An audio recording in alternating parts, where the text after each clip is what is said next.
আসসালামু আলাইকুম। চায়নার এক কুসংস্কার এবং কালো জাদুতে ভরা গ্রামে পরপর মারা যায় ৩ জন লোক। তাদের লাশের অবস্থা দেখে বোঝাই যাচ্ছিল যে এর পেছনে কোনো ভয়ানক অশরীরী শক্তির হাত রয়েছে, যে কিনা আস্তে আস্তে করে মেরে ফেলতে চাইছে গ্রামের প্রত্যেকটি মানুষকে। কিন্তু কেন? এই গ্রামের মানুষেরা তার কি ক্ষতি করেছিল? সেই সাথে তার হাত থেকে মুক্তি পাওয়ার উপায়ও বা কি? কালো জাদু এবং কুসংস্কারে আসক্ত এই গ্রামের গল্পই জানবো আজকের এই ভিডিওতে, যার নাম হরর লেজেন্ড অফ মিয়াওলিং। তো চলুন আর দেরি না করে সরাসরি চলে যাওয়া যাক গল্পে। গল্পের শুরুতে একটি কণ্ঠস্বর আমরা শুনতে পাই, যে আমাদেরকে বলে ইন এবং ইয়ান নদী পার হয়ে গেলেই পাহাড়ের ভেতরে এক গোপন জায়গায় কিছু গুপ্তধন লুকানো আছে। আজ পর্যন্ত সেই গুপ্তধন কেউ খুঁজে বের করতে পারেনি। সেই পাহাড়ের কাছে নদীর ধারে এক জঙ্গল আছে, যেখানে সাধারণ মানুষের যাওয়া নিষিদ্ধ। সেই গ্রামের এক ধনী ব্যবসায়ী, তার বন্ধু এবং তার ছেলে কুইশেং একদিন নৌকা নিয়ে বেরিয়ে পড়ে সেই গুপ্তধনের খোঁজে। ফাগাইয়ের ছেলে কুইশেং কিছুটা ভয় পাচ্ছিল। সে বলে এই জায়গাটা বেশ অদ্ভুত, তাদের এখনই ফিরে যাওয়া উচিত। তবে তার বাবা তাকে ধমকে চুপ করিয়ে দেয় এবং বলে তাদের সামনে এগিয়ে যেতে হবে। তারা নদী বেয়ে এসে পড়ে পাহাড়ের একটি গুহায়। অন্ধকার গুহা ধরে তারা সামনের দিকে এগিয়ে যায়। তাদের হাতের বাতিটি খুব একটা আধার কাটাতে পারছিল না। এখানে গুহার দেওয়ালে দেওয়ালে বেশ কিছু কাগজ লাগানো ছিল, যাতে কিছু একটা লেখা আছে। খুব সম্ভবত এগুলো মন্ত্রপুত কাগজ। কিছু দূর এগোনোর পর তারা মোটামুটি ফাঁকা একটি জায়গায় এসে পৌঁছায়। জায়গাটা দেখে মনে হয় এটি কোনো মন্দির হবে। বিরাট বড় এক দেবমূর্তি এই জায়গাটাকে আরো বেশি রহস্যময় করে তুলেছে। এই জায়গার ঠিক মাঝামাঝি তারা একটি লাল কাপড়ের ভেতর গুপ্তধন খুঁজে পায়। ঝলমলে ওই গুপ্তধন থেকে যেন আলো ঠিকরে পড়ছে। সব মিলিয়ে চোখ ধাঁধানো ব্যাপার। এখন ইয়োচাই সেই গুপ্তধনের দিকে এগিয়ে যেতে গেলে ফাগাই তাকে থামায়। ফাগাই বলে এই গুপ্তধন বিখ্যাত এবং রহস্যময় সোনালী রেশমের উপর রয়েছে। সে যেন ওই গুপ্তধন না ধরে, তাহলে তারা বিপদে পড়বে। প্রক্ষান্তরে ইয়োচাই বলে সে এই গ্রামের সব থেকে বেশি ধনী, কারণ সে কখনোই কুসংস্কারে বিশ্বাস করেনি। এই কুসংস্কারেও সে কখনোই বিশ্বাস করবে না। তাই সে নিজেই ওই রেশমের ভেতর থেকে গুপ্তধন বের করে নিয়ে আসবে এবং এতে তার কিছুই হবে না। এরপর সে একটি মোমবাতি জ্বালায় এবং বলে যে সত্যি সত্যি যদি কোনো ভূত প্রেত থেকে থাকে, তাহলে মোমবাতির আলোয় সব পালাবে। ইয়োচাই মোমবাতি জ্বালিয়ে এরপর এগিয়ে যায়। সে রেশম সহ গুপ্তধনটি নিয়ে নেয়। তখনই প্রচণ্ড হাওয়া বইতে শুরু করে। সেখানে থাকা একটি মূর্তি উল্টে যায়। প্রচণ্ড হাওয়ায় মোমবাতি নিভে যায় এবং ধুলা উঠতে শুরু করে। তারা চোখে প্রায় কিছুই দেখতে পারছিল না। এমন সময় চারিদিকে লাল আলো জ্বলতে দেখা যায়। হঠাৎই তারা তাদের মাথার উপরে বেশ কিছু কফিন ঝুলতে দেখতে পায়। 3টি কফিন তাদের পাশে ছিটকে পড়ে। কফিনের ডালাগুলো একা একাই খুলে যায়। তারা একটু এগিয়ে গেলে দেখতে পায় কফিনের ভেতরে 3টি বিকৃত পচা লাশ রাখা আছে, যাদের গায়ে ঠিক তাদের মতোই পোশাক পরা। এইসব দেখে ইয়োচাই বেশ ভয় পেয়ে যায়। তাই তো সে ছুটে চলে যাওয়ার চেষ্টা করে, তবে মাঝপথেই তার পা আটকে যায়। সে কিছুতেই এগোতে পারছিল না।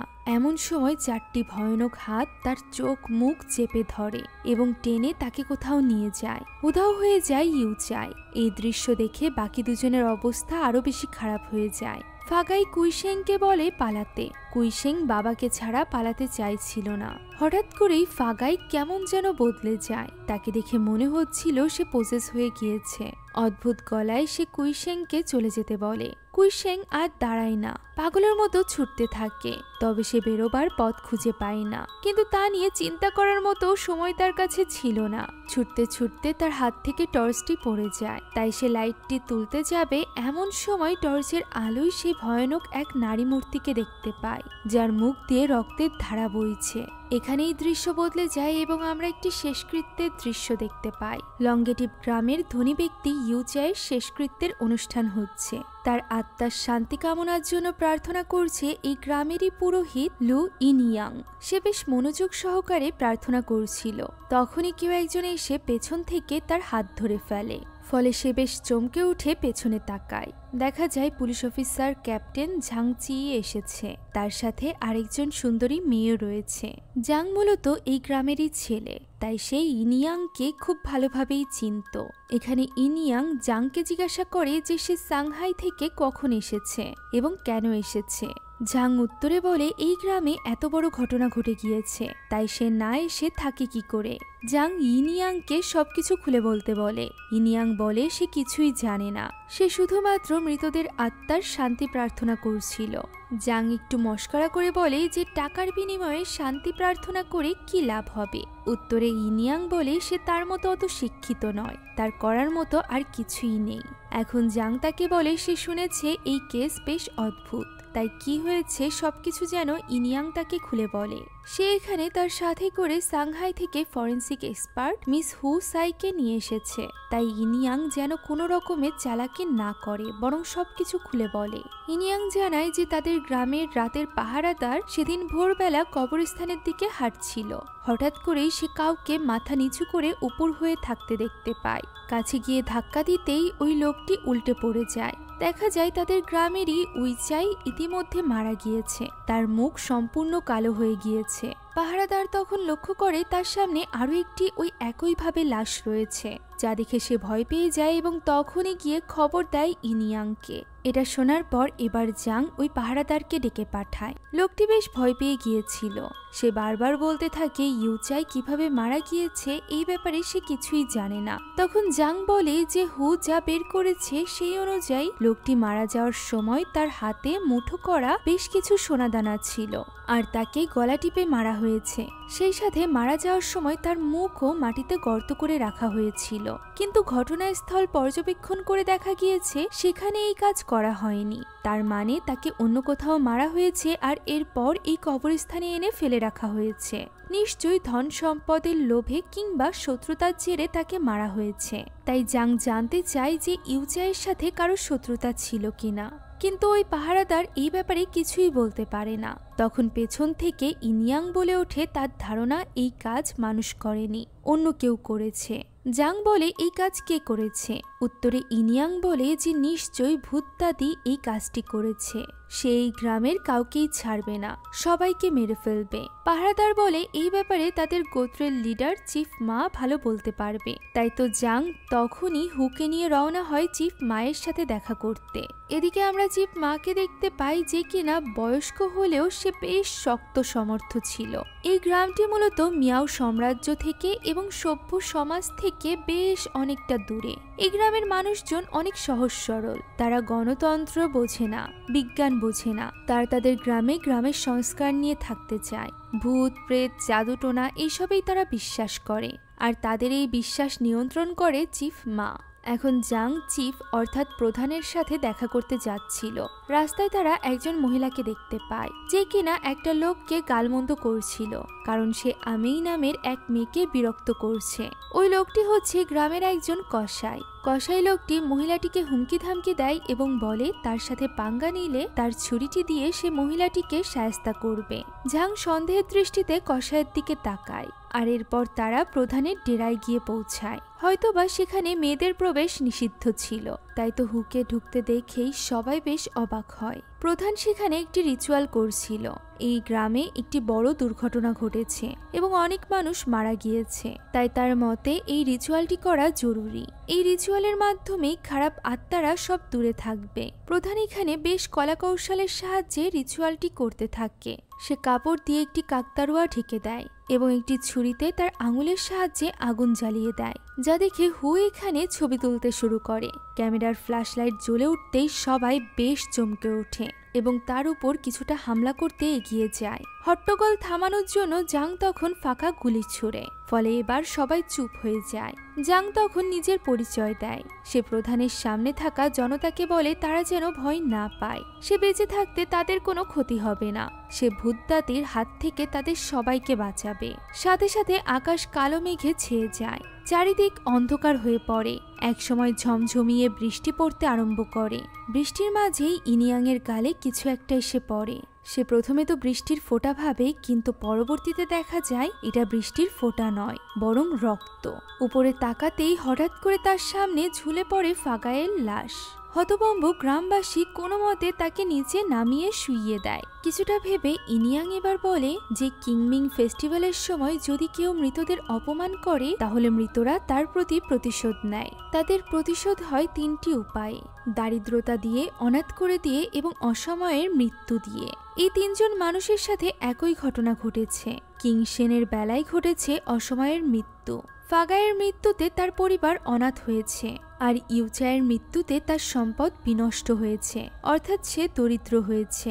তার এই কথার মাঝেই ভয়ানক কিছু ঘটে। হু দ্রুত ইনিয়ং এর দিকে তাকিয়ে ছবি তুলতে শুরু করে।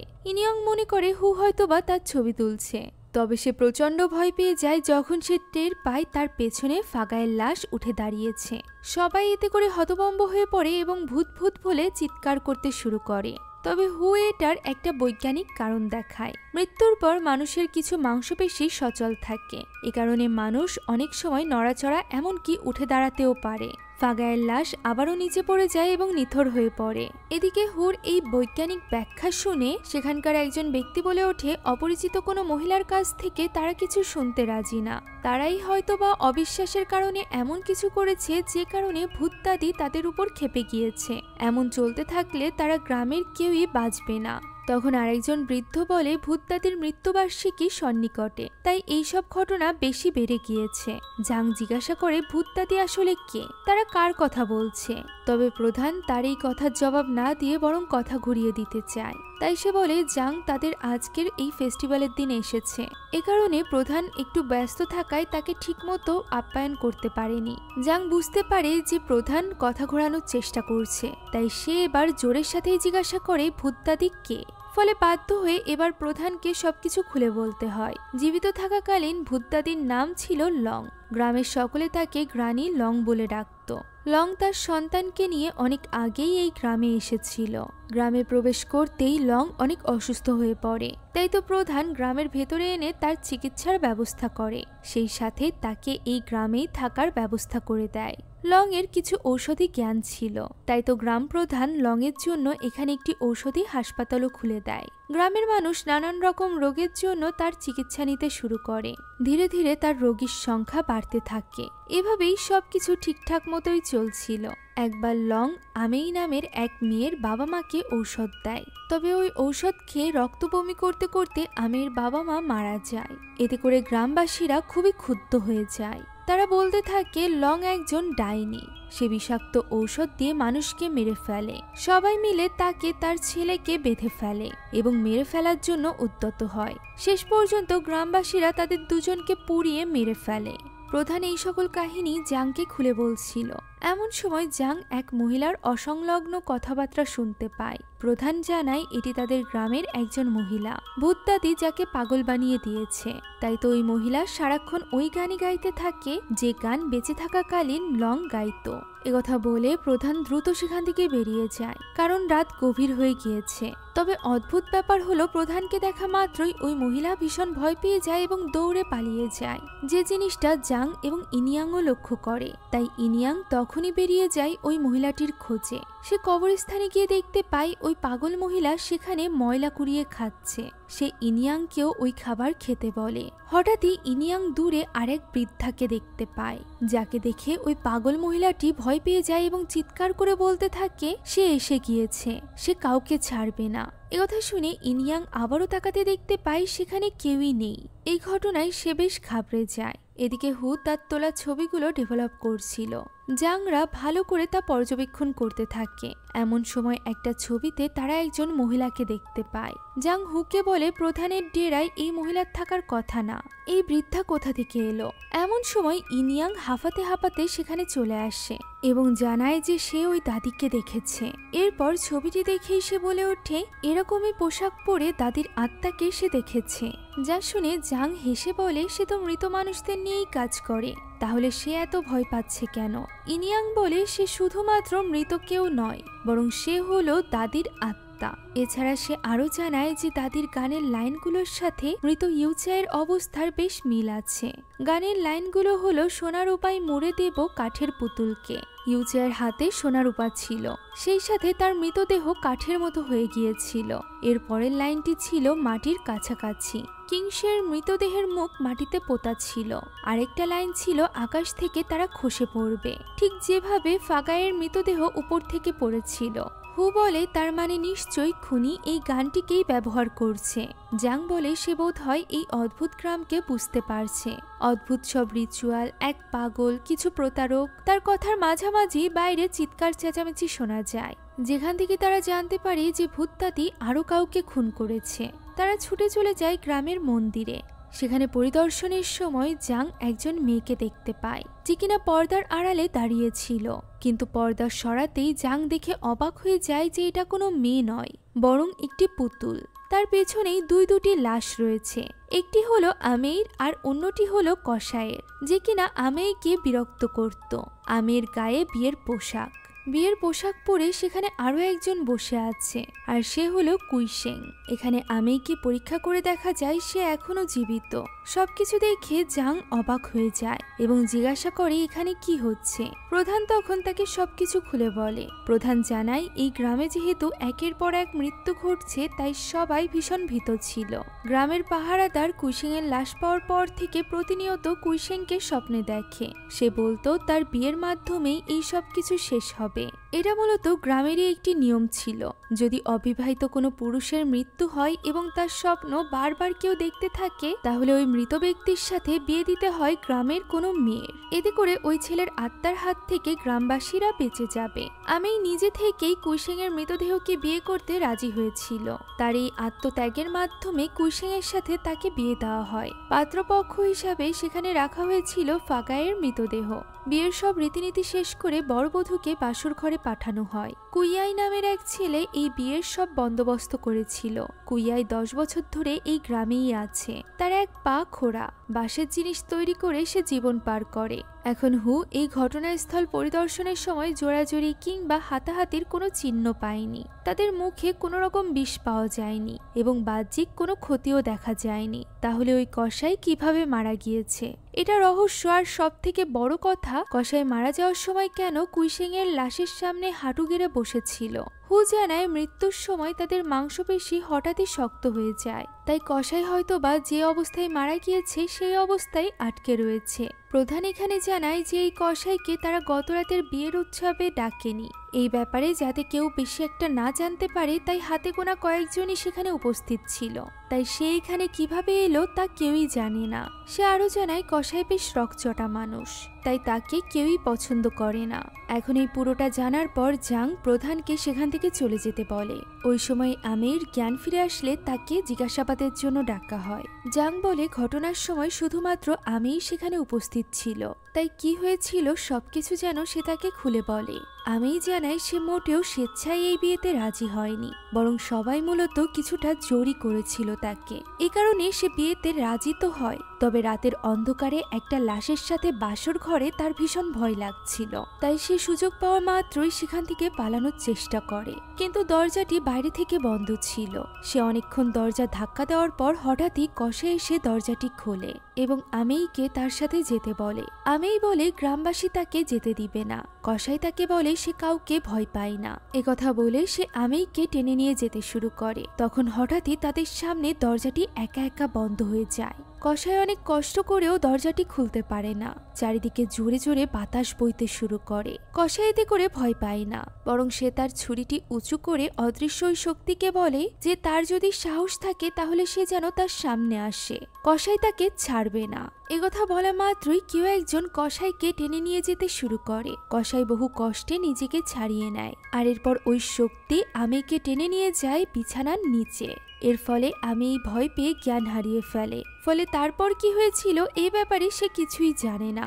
জাং জিজ্ঞাসা করে তাহলে আমেই কি ভূত দেখেছে? তখন আমি কিছুটা ইতস্তত করে বলে, গ্রামের ওই পাহারাদারের সাথে ঘটনার দিন কসাইয়ের ঝগড়া হয়েছিল, তাই যদি এখানে ভূত কিছু না করে থাকে তাহলে নিশ্চয়ই ওই পাহারাদার কিছু করেছে। ফলে এবার ওই পাহারাদারকে ডেকে পাঠানো হয়। পাহারাদার বলে কসাই তাকে আগে মারতে চেয়েছিল কারণ কসাইয়ের ধারণা ছিল যে ওই পাহারাদার স্বপ্ন নিয়ে আজে বাজে কথা বলার কারণেই আমেইকে বাধ্য হয়ে মৃতদেহের সাথে বিয়ে করতে হয়েছে। জাং বলে বিয়ে হয়ে যাওয়ার পর সবাই চলে গেলেও সে চলে যায়নি, ওই মন্দিরে রয়ে গিয়েছে। আর এর কারণটা কি? এবার প্রহরী কিছুটা ভয় পেয়ে যায় এবং বলে আসলে তার টাকার খুব প্রয়োজন ছিল, তাই সে মন্দিরে থেকে গিয়েছিল মূল্যবান কিছু চুরি করার জন্য। সবাই বের হওয়ার পর সে দেখতে চাইছিল যে সে সেখান থেকে কিভাবে কি চুরি করবে। এমন সময় সেখানে কসাই আসে। আমি উঠে দাঁড়াই এবং আবেদনময়ী ভঙ্গিতে কসাইকে বলে তাকে বাঁচাতে আসার জন্য ধন্যবাদ। এরপর সে মন্দির থেকে বের হয় এবং মন্দিরের পেছনে থাকা পুকুর পাড়ে গিয়ে নিজের সব পোশাক খুলে ফেলে। আর এরপর কসাই এবং আমেই দুজন একসাথে গোসল করে আমেইকে নিয়ে সে বিছানায় চলে আসে। কিন্তু ভয়ঙ্কর ব্যাপার হলো আয়নায় দেখা যাচ্ছিল যে সে আমেইকে নয়, বরং আমেইর মতো দেখতে একটা শক্ত পুতুলকে নিয়ে বিছানায় আসছে। এই কথা শুনে জাং এবং ইনিয়াং দুজনই অবাক হয়, কেননা আমেই যা বলেছে এবং এই প্রহরী যা বলেছে তা পুরোপুরি আলাদা। কে সত্যি বলছে এটাই তারা বুঝতে পারছিল না। ইনিয়াং এর মনে হচ্ছিল দাদির ওই পুরনো গানটার মধ্যে কিছু একটা আছে। গানটার অর্থ তাদেরকে ভালো করে বুঝতে হবে অন্য কেউ মারা যাওয়ার আগে। অন্যদিকে গ্রামের কয়েকজন মানুষ চলে যায় প্রধানের কাছে এবং কাঁদতে কাঁদতে বলে এই ঘটনার সাথে যারা সম্পর্কিত ছিল তারা সবাই একে একে মারা যাচ্ছে, তাদের মধ্য থেকে শুধুমাত্র তারাই বাকি আছে। এই ঘটনা বলতে তারা বিয়ের কথা বোঝাচ্ছে নাকি অন্য কোনো ঘটনা তা এখানে বোঝা যায় না। গ্রাম প্রধান বলে যে ভয় পাওয়ার কিছুই নেই, তারা যতক্ষণ চুপচাপ থাকবে ততক্ষণ তাদের কিছুই হবে না। এরই মধ্যে প্রধান কোনো একটা উপায় বের করবে। এদিকে ইনিয়াং, হু এবং জাং গানের কথাগুলো বের করার জন্য বেরিয়ে যায়। রাস্তায় তারা যাকেই জিজ্ঞাসা করে গানের কথা জানে কিনা, তারাই বলে তারা কিছুই জানে না। বোঝা যায় লোকগুলো গানটি সম্পর্কে বলতে ভয় পাচ্ছিল। এরপর তারা কুইয়ের কাছে যায়। জাং কুইয়েইকে জিজ্ঞাসা করে যে সে এই গানটি আগে শুনেছে কিনা। কুইয়েই বলে সে গ্রামে আসার পর থেকেই গানটি কখনো উচ্চারিত হয়নি, তাই সে শোনেনি। তবে সে দাদি সম্পর্কিত আরেকটি গল্প জানে। আসলে সেদিন নাকি দাদি এবং তার ছেলেকে পুড়িয়ে ফেলে মারা হয়নি, তারা নাকি সেখান থেকে পালিয়ে গিয়েছিল। তবে তাদের মৃত্যু কিভাবে হয়েছে তা কুইয়েই জানে না। এই কথা শুনে অবাক হয়ে জাং জিজ্ঞাসা করে গতদিন সে এই সম্পর্কে কিছু বলেনি কেন। কুইয়েই বলে গ্রামবাসীরা আসলে এই সম্পর্কে কথা বলতে চায় না, তাই বাধ্য হয়ে তাকেও চুপ থাকতে হয়েছে। ইনিয়েং কুইয়ের বাড়িতে থাকা একটি ব্যানারের বানান ভুল বের করে। কুইয়েই হেসে বলে সে অশিক্ষিত মানুষ, তাই এই সম্পর্কে খুব একটা বোঝে না। তিনজন কুইয়ের বাড়ি থেকে বেরিয়ে পড়ে। হু বলে এখানে বড় কোনো একটি ঝামেলা আছে, তাই জাং তাকে ময়নাতদন্তের রিপোর্ট এবং ছবিগুলো বের করে আনতে বলে। আর সে নিজে ইনিয়াংকে নিয়ে গ্রামে চলে আসে, যেখানে সে দেখতে পায় গ্রামের মানুষেরা লং দাদির ঔষধের বাক্সটি সামনে রেখে তার সামনে আগুনে কিছু কাগজ পোড়াচ্ছে এবং দাদিকে বলছে তাদেরকে ছেড়ে দিতে, তাদের প্রাণ আর না নিতে। সেখানে থাকা প্রধান বলে যে যদি কারো প্রাণ নিতে হয় তাহলে দাদি যেন শুধুমাত্র তার প্রাণই নেয়, বাকিদের যেন সে ছেড়ে দেয়। এরপর পরই প্রধান সেখান থেকে উঠে চলে যায়। জাংয়ের সন্দেহ হওয়ায় সে ইনিয়াংকে বলে গোপনে প্রধানের পিছন পেছন যেতে। তার পিছু করে ইনিয়ং গিয়ে দেখতে পায় লং দাদির ভেষজ হসপিটালের ভেতরে প্রধান কিছু একটা রিচুয়াল করছে। রিচুয়াল করতে করতে তার সামনে হঠাৎ করেই ভূত দাদির আত্মা চলে আসে। প্রধান ভয় না পেয়ে তার রিচুয়াল চালিয়ে যায়। একসময় সেখানে রাখা কুইশিং এর লাশ উঠে বসে। ইনিয়েং চলে যায় জাংয়ের কাছে এবং জানায় যে প্রধানের কর্মকাণ্ড তার কাছে সন্দেহজনক বলে মনে হচ্ছে, যা শুনে তারা তখনই দুজন একসাথে দাদির হসপিটালে যায়, যেখানে তারা দেখতে পায় গ্রাম প্রধান নিজের শরীরে আগুন জ্বালিয়ে পুড়ে গিয়েছে। গ্রামের সবাই চলে আসে এবং সেখানে তারা অনেক বিষাক্ত লতাপাতা দেখতে পায়।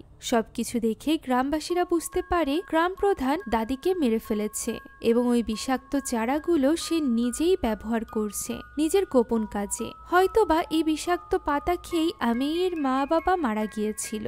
দৃশ্য চলে যায় অতীতে। দাদিকে বেঁধে রাখা অবস্থায় সে চিৎকার করে বলে সে মানুষকে মারার জন্য নয়, বরং সুস্থ করার জন্যই ওই লতাপাতা খেতে দিত।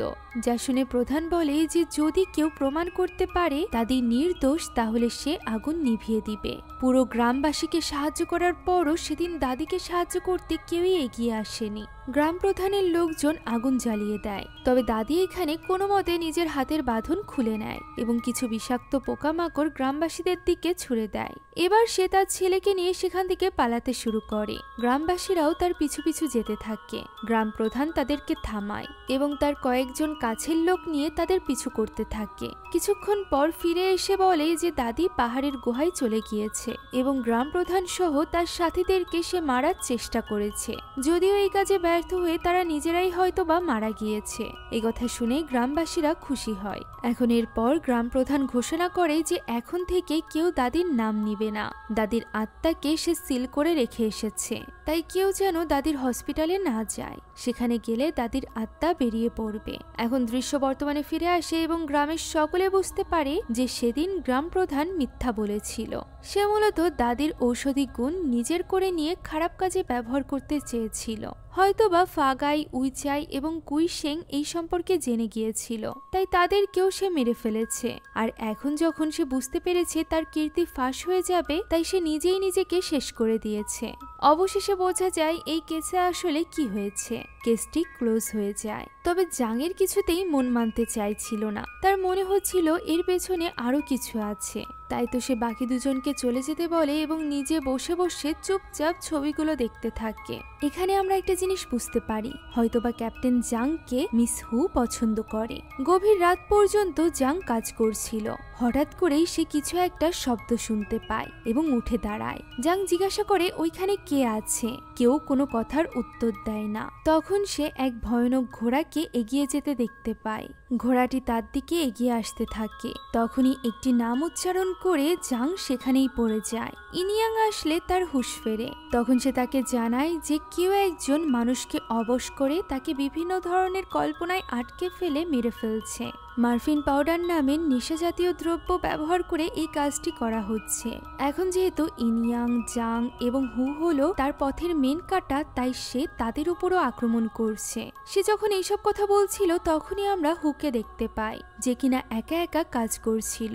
সেও সেখানে কিছু একটা শব্দ শুনতে পায় এবং সামনে এগিয়ে যায়। টেবিলের উপর তার ছবিগুলো কাপড় দিয়ে ঢাকা ছিল। কাপড়টা সরিয়ে ফেলতেই সে চমকে ওঠে, কেননা ফাঁকা স্থানে কাপড়টি একজন মানুষের মতো আকৃতি নিয়ে দাঁড়িয়েছিল।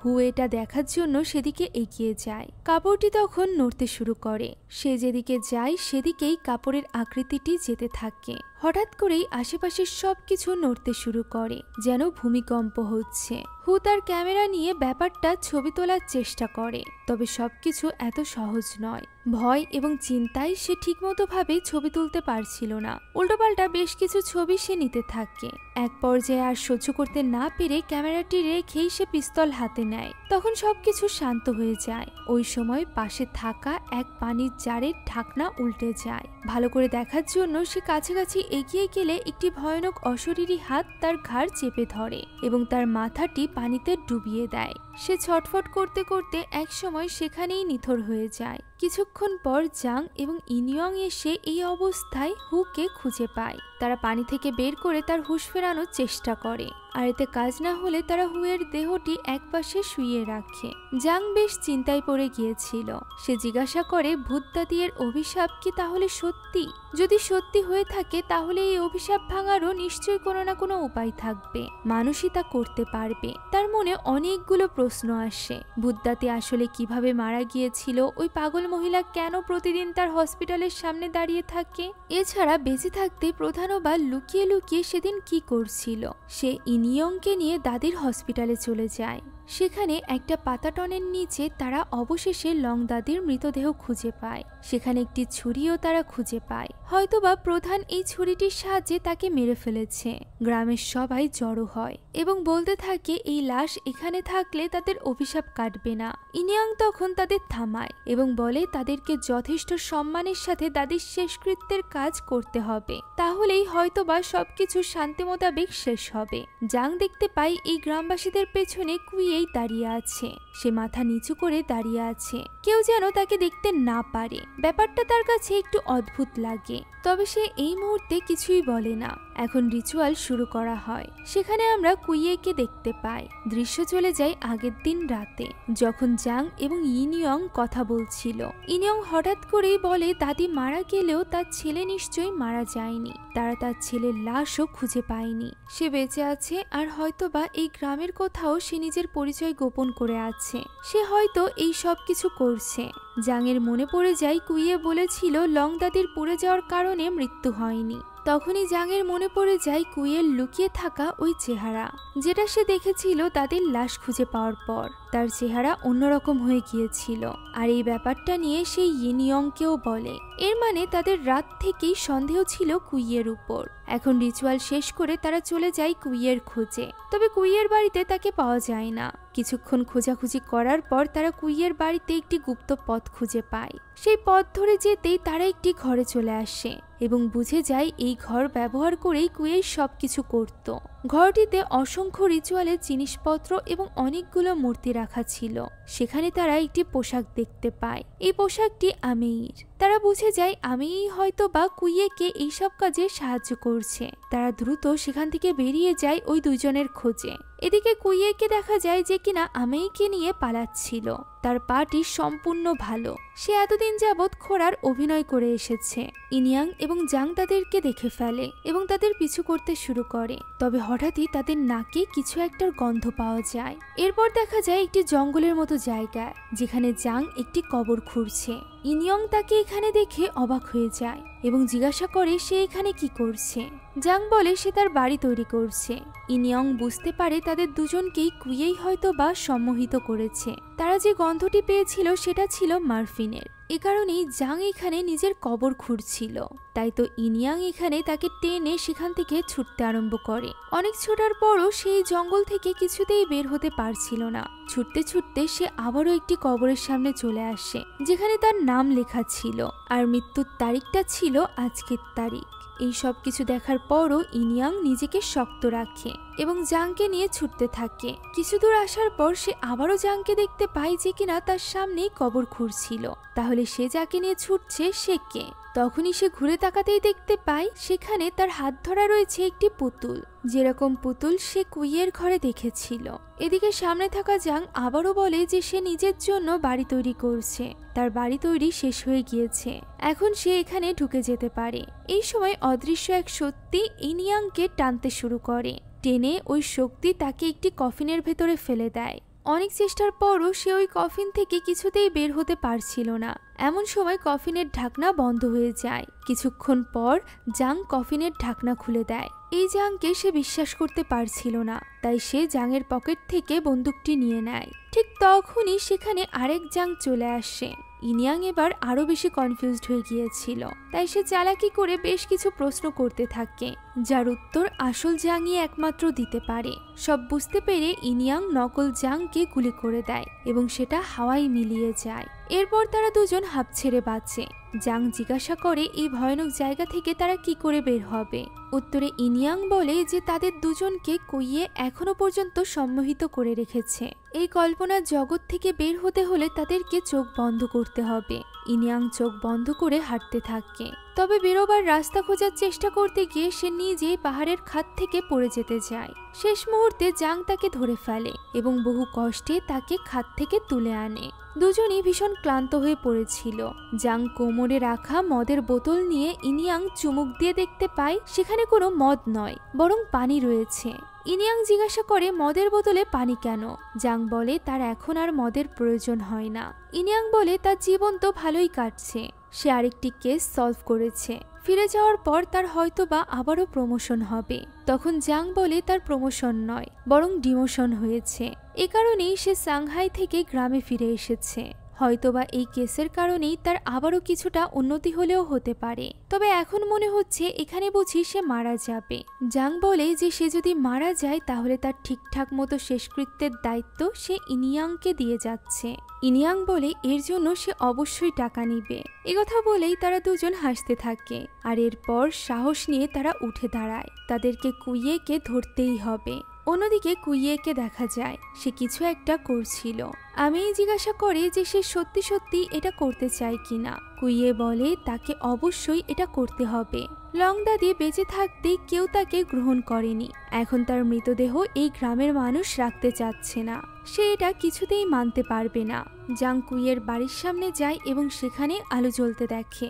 তাদেরকে দেখা মাত্রই কুইয়ে তাদের দিকে মারফিন পাউডার ছুড়ে দেয়, যা দেখে তারা দ্রুত নিজেদের নাক ঢেকে নেয় যাতে করে মারফিনের গন্ধ তাদের নাকে না যায়। কুইয়ে আমিকে নিয়ে এক কোণে লুকিয়ে পড়ে আর এরপর তাকে অপেক্ষা করতে বলে সে চলে আসে বাকি দুজনকে শেষ করতে। সে ছুরি নিয়ে এসেছিল, এদিকে জাং তার পিস্তল নিয়ে প্রস্তুত ছিল। তাদের মধ্যে অনেকক্ষণ যাবৎ লড়াই চলে আর এরপর কিছু একটা হয়ে যায়। চারিদিকে অন্ধকার হয়ে যায়। হঠাৎই আশেপাশে কুইয়ে বেশ কিছু মৃতদেহ দেখতে পায়।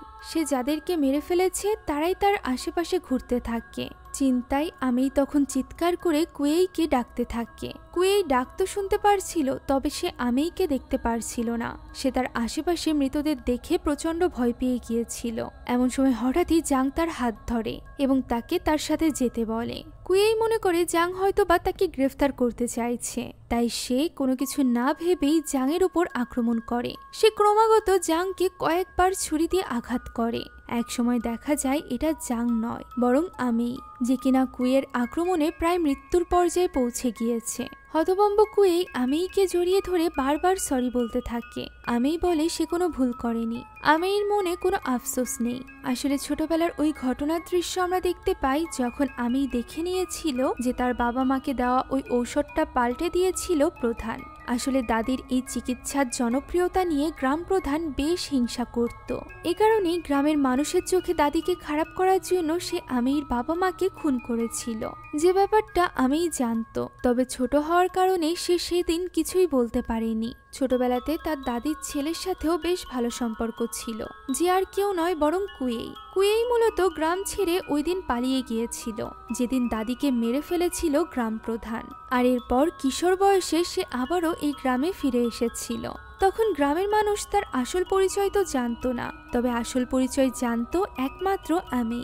আর এখানেই এই গ্রামের মধ্যে আস্তে আস্তে করে তাদের দুজনের মধ্যে একটা ভালো সম্পর্ক তৈরি হয়। তারা দুজন দুজনকে ভালোবাসতে শুরু করে। সেদিন আমির মৃতদেহকে বিয়ে করার যে রিচুয়াল হয়েছিল সব কাজ কুয়েই করেছিল।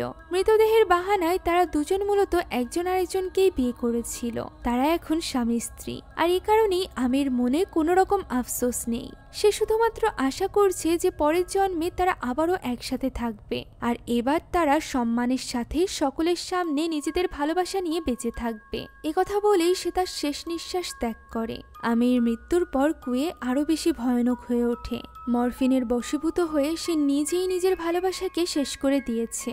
এই সব কিছুর জন্য সে আবারও গ্রামবাসীকেই দায়ী করতে শুরু করে। আস্তে আস্তে করে মরফিনের প্রভাব কেটে গিয়ে সবকিছু স্বাভাবিক হয়ে যায়। সে তার সামনে ইনিয়াং এবং হুকে দেখতে পায়। হু মারা যায়নি, শুধুমাত্র সেদিন বেহুশ হয়েছিল।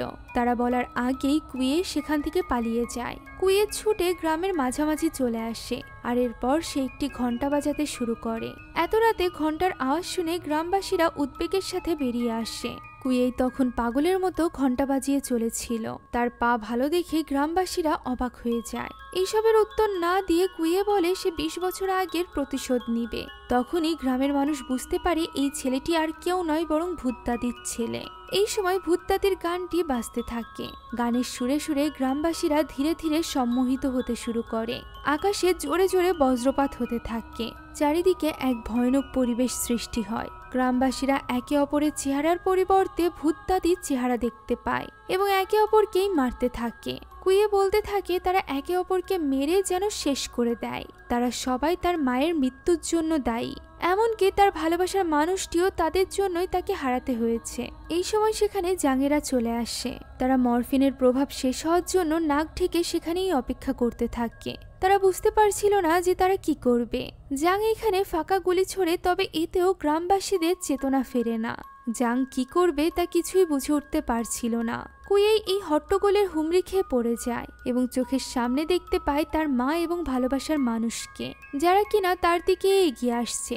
অর্থাৎ এই মরফিনের প্রভাব তার উপরও পড়ছিল। কুইয়ের মনে পড়ে যায় তার মা এক সময় তাকে বলেছিল এই গ্রামের মানুষ খুব ভালো, তাদেরকে খেতে দিয়েছে, তাদের হসপিটাল তৈরি করে দিয়েছে, তাই তাদের প্রতি কুইয়ের কৃতজ্ঞ থাকা উচিত। কুইয়ে মাকে জিজ্ঞাসা করে তাহলে তারা গ্রামের অন্যান্য মানুষের মতো গ্রামের ভেতরে থাকে না কেন? গ্রামের বাইরের দিকে এত দূরে কেন হাসপাতালে তাদের থাকতে দেওয়া হয়েছে? তার মা তাকে তখন বলেছিল কারণ তাদের পাহাড় থেকে অনেক গাছগাছরা সংগ্রহ করতে হয়, তাই গ্রামের বাইরে থাকলে তাদের জন্য সুবিধা। এছাড়া সে অনেক বিষাক্ত জিনিস নিয়ে কাজ করে যা গ্রামের জন্য বেশ ক্ষতিকর হতে পারে। আর এরপরই তার মনে পড়ে যায় যে তার মা মারা যাওয়ার দিন কি হয়েছিল। তার মা বাঁধন খুলে দ্রুত হসপিটালের ভেতরে চলে এসেছিল। সেখান থেকে বিষাক্ত গাছগুলো সংগ্রহ করে সে তাকে দিয়েছিল এবং বলেছিল সে যেন যত দূরে পারে তত দূরে পালিয়ে যায়। যদি প্রধান তাকে ধরে ফেলে তবে সে যেন জানায় যে তার কাছে অমরত্বের ঔষধ আছে। একথা বললে হয়তো বা প্রধান তাকে বাঁচিয়ে রাখবে। মায়ের কথা মেনে কুইয়ে ওই বাড়ি থেকে বেরিয়ে যাচ্ছিল, এমন সময় সে দেখতে পায় সেখানে প্রধান এসেছে। লং তাকে বলে তার কাছে অমরত্বের ঔষধ আছে। তখন প্রধান তাকে ওই ঔষধটি দিতে বলে, তবে লং বলে সে এখনই ঔষধটি দিবে না, তাকে বাঁচিয়ে রাখতে হবে। তখন প্রধান বলে তাকে বাঁচিয়ে রাখাটা তার জন্য হুমকি স্বরূপ। একথা বলে সে লংকে মেরে ফেলে। দৃশ্য বর্তমানে আসে। আকাশ থেকে বৃষ্টি নামতে শুরু হয় এবং বৃষ্টির পানির কারণে মরফিনের প্রভাব কেটে যায়। গ্রামবাসীরা স্বাভাবিক হয়ে ওঠে। জাং তখন গ্রামবাসীর কাছে তাকে সবকিছু খুলে বলতে বলে। কুইয়ে বলে তার মা সব সময় মানুষকে সাহায্য করেছে, মানুষের উপকারে এসেছে, মানুষও তাকে অনেক বেশি পছন্দ করত, যে জিনিসটা গ্রাম প্রধান মেনে নিতে পারেনি, কেননা গ্রামবাসীরা তার থেকেও বেশি প্রাধান্য দিতে শুরু করেছিল লংকে। এ কারণেই হিংসার বশীভূত হয়ে সে লংকে মেরে ফেলার চেষ্টা করে, যে কাজে তাকে সাহায্য করেছিল ইউচাই এবং ফাগাই। তারা দুজনই মূলত ওই বিষাক্ত ঔষধ বানিয়েছিল যেটা খেয়ে আমির বাবা মা মারা গিয়েছিল। ইনিয়াং যখন ওই রাতে প্রধানকে রিচুয়াল করতে দেখেছিল সেটা আসলে অমরত্বের ঔষধ তৈরি করার রিচুয়াল ছিল। আর সেখান থেকে ইনিয়ং যাওয়ার পর সে সেটা পান করে নেয়, ভাবে হয়তোবা সে এতে করে অমর হয়ে যাবে। তবে কুইয়ে সেদিন চালাকি করে সেখানে বিষাক্ত ঔষধ রেখে দিয়েছিল, ঠিক যেভাবে সে সেদিন তার মায়ের ঔষধ পাল্টে দিয়েছিল। এভাবেই গ্রাম প্রধান রক্ত বমি করতে করতে কুইয়ের সামনেই মারা যায়। ওই সময় মূলত গ্রাম প্রধান তার আসল পরিচয় বুঝতে পেরেছিল। শেষ পর্যন্ত কুইয়ে তাকে আগুনে পুড়িয়ে মেরে ফেলে। কুইয়ের শুধুমাত্র গ্রাম প্রধান অথবা ওই তিনজনের উপরই রাগ নয়, বরং পুরো গ্রামবাসীর উপরই রাগ। কেননা সেদিন যদি গ্রামবাসীরা লংয়ের পাশে দাঁড়াতো তাহলে প্রধান তাকে মারতে পারত না, আজকের এই দিনটাও তাদেরকে দেখতে হতো না। ফলে গ্রামবাসীরাও এখানে নিজেদের ভুল বুঝতে পারে। এখন কুইয়েকে ধরে নিয়ে যাওয়ার সময় জাং ইনিয়ংকে বেশ কিছু টাকা দেয় তাদের এতদিন ধরে সাহায্য করার জন্য। তবে এখানেই কি গ্রামের সব সমস্যা শেষ? কেননা আমরা শেষ দৃশ্যে ইনিয়ংকে দেখতে পাই যে কিনা ঠেলাগাড়িতে করে কিছু জিনিস নিয়ে যাচ্ছিল। যখনই সে গ্রামের একটি নিরিবিলি স্থানে আসে তখন সে ওই পাগল মহিলাকে বিড়বিড় করে লং দাদির গানটি গাইতে শুনতে পায়। তখনই কিছু একটা তার হয়ে যায়। সে তার সামনে থাকা কফিনটি একা একা খুলতে দেখতে পায়।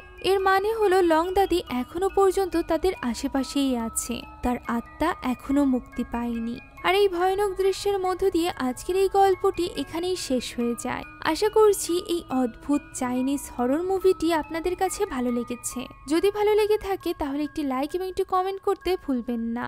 এছাড়া আপনারা আমার মতো মুভি লাভারদের জন্য আমরা নিয়ে এসেছি সুলভ মূল্যে নেটফ্লিক্সের সাবস্ক্রিপশন, যেটা পেয়ে যাবেন আমাদের ফেসবুক পেজ এইচপি শপে। পেজের লিংক ডেসক্রিপশন বক্সে পেয়ে যাবেন। Thank you so much for watching this video. আল্লাহ হাফেজ।